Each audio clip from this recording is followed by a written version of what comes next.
الحمد لله نحمده ونستعينه ونستغفره ونؤمن به ونتوكل عليه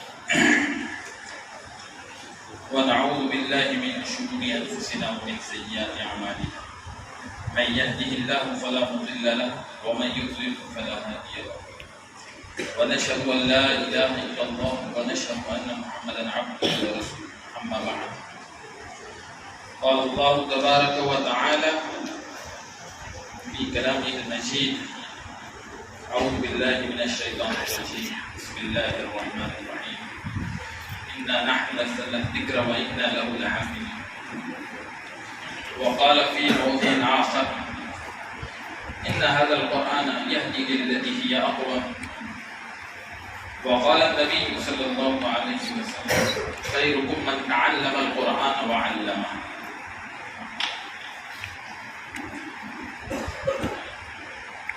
عزیزان گرامی، حضرت قاری صاحب نے جن القاب سے نوازا ہے اس کو آپ میری حیثیت سے نہ دیکھیں۔ ایک ادارے سے وابستہ ہوں، اس ادارے کی حیثیت سے ٹھیک ہے میں ایک طالب علم ہوں اور زندگی بھر طالب علم ہی رہنے کا ارادہ ہے۔ آپ کے قریب گاؤں ہے برمن واڑا، وہاں کا رہنے والا۔ ہمارے گاؤں کے ایک بزرگ جنہوں نے بتایا کہ 75 سال عمر ہے، ایسے لوگ جس بستی میں ہوں اور اس طرح کے خیر خواہ علماء کے یا اداروں کے، میں نہیں سمجھتا ہوں کہ پھر اداروں کی طرف کوئی بری نگاہ سے دیکھ سکتا ہے۔ اللہ تعالیٰ موصوف کے جذبات کو قبول فرمائے۔ بھائی اور بزرگوں، اللہ تعالیٰ کی ہم پر بے شمار نعمت ہے، یہاں تک کہ اللہ تبارک و تعالیٰ نے فرمایا وَإِن تَعُدُّوا نعمت کرنا چاہو تو شمار نہیں کر سکتے۔ پھر کچھ نعمتیں وہ ہیں جن کو ہم نعمت اور چمتکار سمجھتے ہیں، اور بعض نعمتیں وہ ہیں جو روزانہ ہمارے سامنے آنے کی وجہ سے اور کثرت سے ان کو استعمال کرنے کی وجہ سے ان کے نعمت ہونے کا احساس بھی ہمارے اندر نہیں ہے۔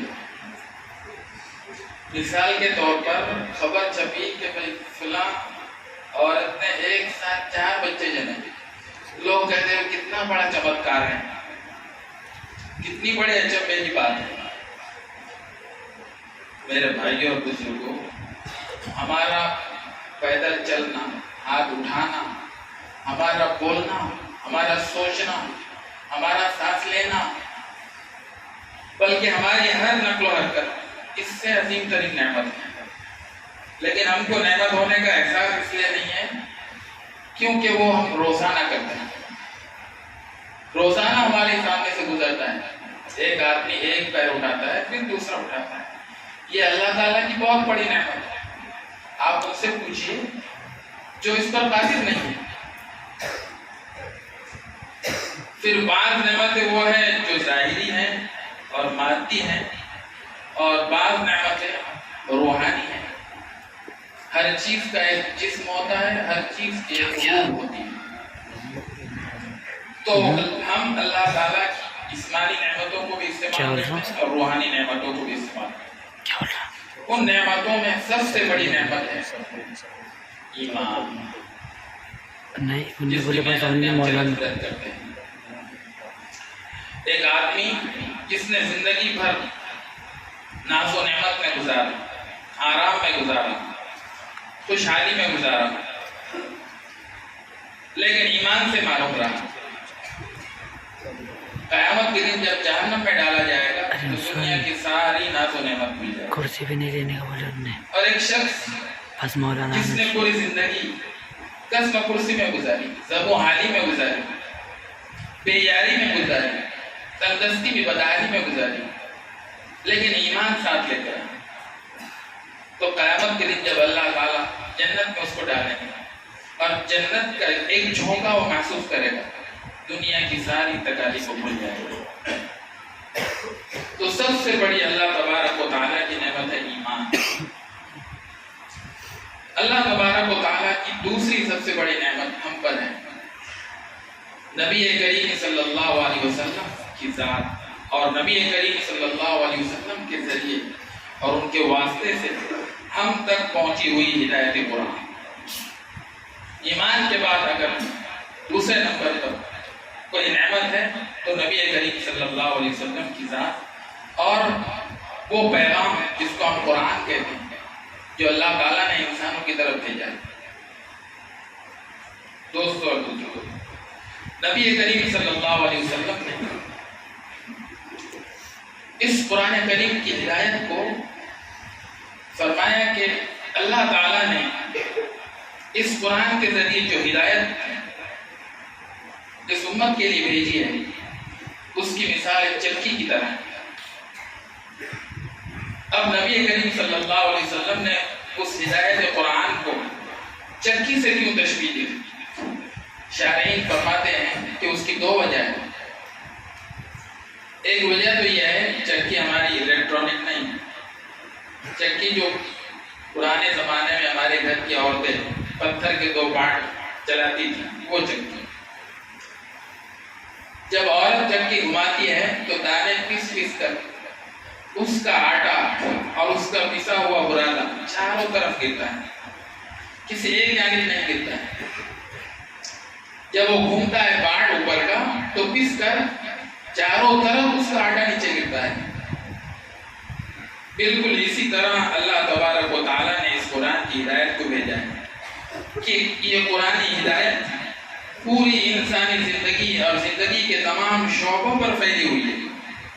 اس ہدایت پر نہ کسی قوم کا اجارہ ہے، نہ کسی خاص خاندان اور نسل کی اجارہ داری ہے. آپ دیکھیے علماء کیا کسی ایک خاندان سے پیدا ہوتے ہیں، حفاظ کیا کسی ایک خاندان سے پیدا ہوتے ہیں، امیر ہو یا غریب، گاؤں کا رہنے والا ہو یا شہر کا رہنے والا ہو، گورا ہو یا کالا، اعلیٰ خاندان کا ہو ادنا خاندان کا، سب اس سے مستفید ہو رہے ہیں. شارحین نے دوسری وجہ بتائی ہے کہ اللہ کے رسول صلی اللہ علیہ وسلم نے اس قرآن کی ہدایت کو چکی سے کیوں تعبیر کیا. دوسری وجہ بتائی کہ چکی میں کیل ہوتی ہے بیچ میں، جس کے اوپر چکی کا دوسرا پارٹ رکھا جاتا ہے.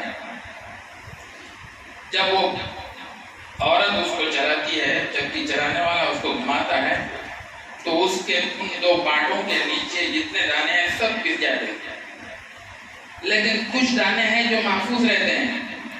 یہ وہ دانے ہیں جو کیل سے قریب رہتے ہیں، اس چکی کے کیل سے قریب رہتے ہیں، وہ نہیں پستے ہیں. اتنے وزنی پتھر کے دو پارٹ گھومنے کے باوجود وہ دانے محفوظ رہتے ہیں. تو نبی کریم صلی اللہ علیہ وسلم نے اس قرآن ہدایت کو چکی سے اس لیے تعبیر دیا کہ قرآن کی ہدایت چکی کی اس کیل کی طرح ہے. جو اس کیل کے قریب ہوگا اللہ تعالیٰ دنیا و آخرت کے مسائل سے اس کی حفاظت کریں گے. بالکل ایسے ہی جیسے کیل کے قریب رہنے والا دانا چکی کے دو پارٹ کے درمیان محفوظ رہتا ہے. فرمایا کہ قرآن کریم کو الف سے کیوں شروع نہیں کیا گیا، با سے کیوں شروع کیا گیا؟ عقل کا تقاضا اور قیاس کا تقاضا تو یہ ہے کہ قرآن کریم الف سے شروع ہوتا. حروف تعجی کا پہلا حرف ہے الف، لیکن قرآن شروع ہو رہا ہے با سے، بسم اللہ الرحمن الرحیم. شارحین فرماتے ہیں، مفسرین فرماتے ہیں کہ اس کی وجہ یہ ہے کہ الف میں تعلی ہے، الف میں غرور ہے. سمجھے نا، الف کھڑا رہتا ہے سیدھا اور اس پر کھڑا زبر ہو تو اور زیادہ. با میں تواضع ہے، با زمین پر بچھا ہوا ہوتا ہے. تو با سے قرآن کریم کو شروع کر کے اس جانب اشارہ کیا گیا کہ قرآن کو تواضع کے ساتھ حاصل کیا جائے، قرآن کے مقابلے میں متکبر ہو کر نہ کھڑا ہوا جائے. قرآن کی ہدایت انہی کو نصیب ہوتی ہے جو اس کو تواضع کے ساتھ حاصل کرتے ہیں. دوسری وجہ یہ بتائی کہ با سے شروع کرنے کا مقصد ہے تاکہ ان کو عالم محشر میں قالوا بلا کا سبب یاد ہو جائے۔ اللہ تبارک و تعالیٰ نے عالم ارواح میں سب سے فرمایا تھا الستو بربکم، کیا میں تمہارا رب نہیں ہوں؟ جتنی مخلوقات اس کائنات میں حضرت آدم سے لے کر آخری انسان تک پیدا ہونے والی تھی، ان سب کو جمع کر کے اللہ تبارک و تعالیٰ نے فرمایا تھا الستو بربکم، کیا میں تمہارا رب نہیں ہوں؟ سب نے کہا تھا بلا، کیوں نہیں، آپ ہی ہمارے رب ہیں۔ اس بلا میں میرا حرف با، مفسرین کہتے ہیں کہ اس با کو یاد دلانے کے لیے قرآن کریم کو با سے شروع کیا گیا، نہ کیا گیا۔ دوستو اور بزرگو، یہ مدارس اسلامیہ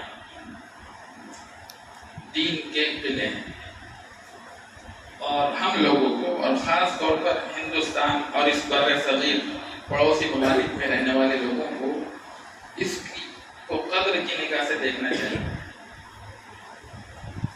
کہ اللہ تعالیٰ کی اس خطے پر عظیم نعمت ہے، اور ان مدارس میں تربیت کے ساتھ تعلیم کا جو طریقہ ہے وہ پوری دنیا میں کہیں نہیں ہے، یہاں تک کہ اسلامی ممالک میں بھی نہیں ہے،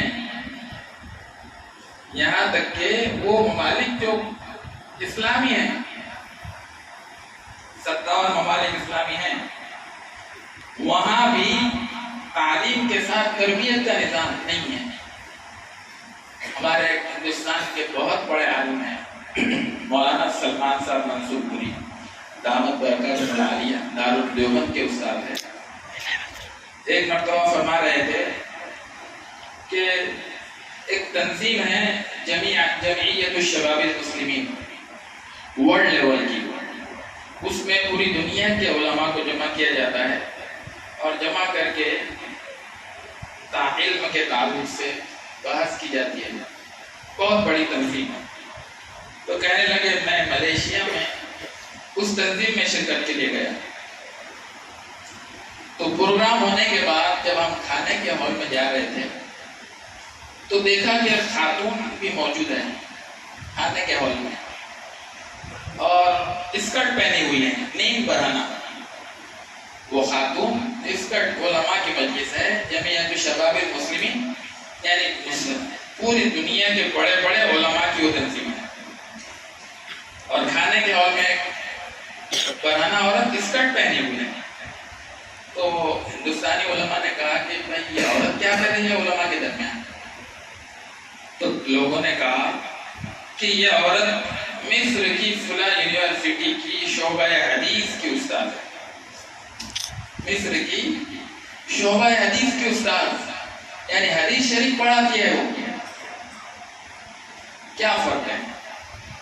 یعنی دیگر ممالک میں تعلیم برائے تعلیم ہے، وہ اس کو ایک سبجیکٹ کے طور پر پڑھاتے ہیں، اور ہمارے یہاں ہندوستان میں جو ہے تعلیم تربیت کے ساتھ ہے، جو سکھاتے ہیں اس پر عمل بھی کراتے ہیں۔ اسی لیے آپ ہندوستانی علماء کو دیکھو گے متشرع، سنت کے پابند، قرآنی احکام اور احادیث نبوی کی زندگی میں آپ کو نظر آئے گا۔ یہ طریقہ تعلیم آپ کو پوری دنیا میں کہیں بھی نہیں ملے گا۔ اس لیے ہم کو ان مدارس کو بالکل ایسی قدر کی نگاہ سے دیکھنا چاہیے جیسا کہ گھر کا ایک آدمی کمانے والا ہو اور گھر میں 10 لوگ کھانے والے ہو اور اکیلا کمانے والا ہے، تو ایسی قدر کی نگاہ سے دیکھتے کہ نہیں، اپنے کو کھلا رہا، اس کو قدر کی نگاہ سے دیکھا۔ یہ جو ادارے ہیں ہماری روحانی غذا کا ذریعہ ہے، اسلام کی حفاظت اور بقا کا ذریعہ ہے۔ مولانا محمود الحسن دیوبندی دارالعلوم دیوبند کے پہلے شاگرد ہیں، مولانا محمود الحسن دیوبندی۔ انگریزوں نے ان کو مالٹا کی جیل میں 3 سال رکھا۔ جب جیل سے واپس آئے تو فرمایا کہ 3 سالہ سلاخوں کے پیچھے میں نے بہت غور و خوض کیا، 3 سال غور و خوض کرنے کے بعد میں نے غور کیا کہ مسلمان کیوں اتنے پریشان حال ہیں، مسلمان کیوں اتنی ذلت اور رغبت میں پڑے ہوئے ہیں، تو کہا کہ مجھے اس کے 2 اسباب نظر آئے. ایک ہے قرآن سے دوری، دوسرے آپس کا اختلاف. ایک ہے قرآن سے دوری، دوسرے آپس کا اختلاف. اور فرمایا کہ جب تک میں زندہ رہوں گا، جہاں جاؤں گا، ان مدارس اور مکاتب کے قیام کا میں فکر کروں گا اور امت مسلمہ میں پیدا ہونے والے اختلافات کو دور کرتا رہوں گا. تو دوستو اور بزرگوں، یہ مدارس ہمارے لیے قلعہ کی حیثیت رکھتے ہیں. اگر یہ محفوظ ہے تو دین محفوظ ہے. اگر یہ برباد ہو گئے تو دین محفوظ دین آپ تک پہنچانے والا کوئی نہیں ہوگا. پھر کس دین کے ذریعے دعوت پہنچاؤ؟ محفوظ دین کے لیے واحد ذریعہ ہے مدرسہ ہندوستان میں. تو اللہ کا شکر ہے، اللہ تعالیٰ نے اب سے 20-30 سال پہلے، ہم کو اپنا بچپن یاد ہے، مسجد میں امام صاحب ناظر رکھا ہوتے تھے. کوئی باقاعدہ سند یافتہ حافظ اور عالم نہیں. میں 1990 سے 1995 کی بات کر رہا ہوں. یہاں تک کہ مکتب میں پڑھانے والے استاد وہ بھی ناظر رکھا ہوتے تھے.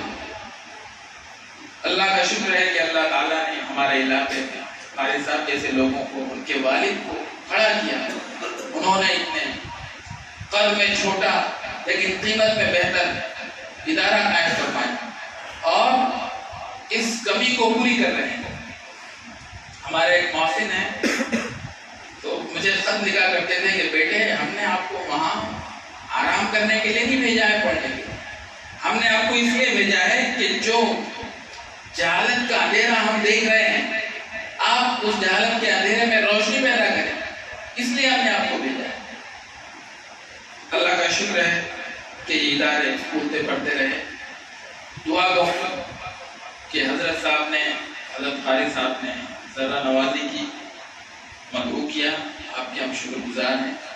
اسی طرح جو بچہ حافظ ہو رہا ہے، میں نے قرآن کی آیت تلاوت فرمائی تھی، اِنَّا نَحْنُ نَزَّلْنَا الذِّكْرَ وَإِنَّا لَهُ لَحَافِظُونَ. جب قرآن نازل ہوتا تھا تو نبی کریم صلی اللہ علیہ وسلم اس کو یاد کرنے کی غرض سے جلدی جلدی دہراتے تھے کہ کہیں بھول نہ جاؤ. جیسے ہی وہی نازل ہوتی، آپ علیہ السلام اس کو بار بار پڑھتے تھے تاکہ یاد ہو جائے. تو وہی نازل ہوئی، لا تحرک به لسانک لتعجل به ان علینا جمعہ وقرآنہ فاذا قرأناه فاتبع قرآنہ، کہ آپ یاد کرنے کے لیے اپنی زبان کو بار بار حرکت نہ دیں. ہم جب آپ کو مکمل سنا دیں تو پھر آپ اس کو یاد کیجیے. تو اللہ تعالیٰ نے حفاظت قرآن کا مرکز بنایا ہے چھوٹے چھوٹے بچوں کا دل، ان چھوٹے چھوٹے بچوں کا سینہ.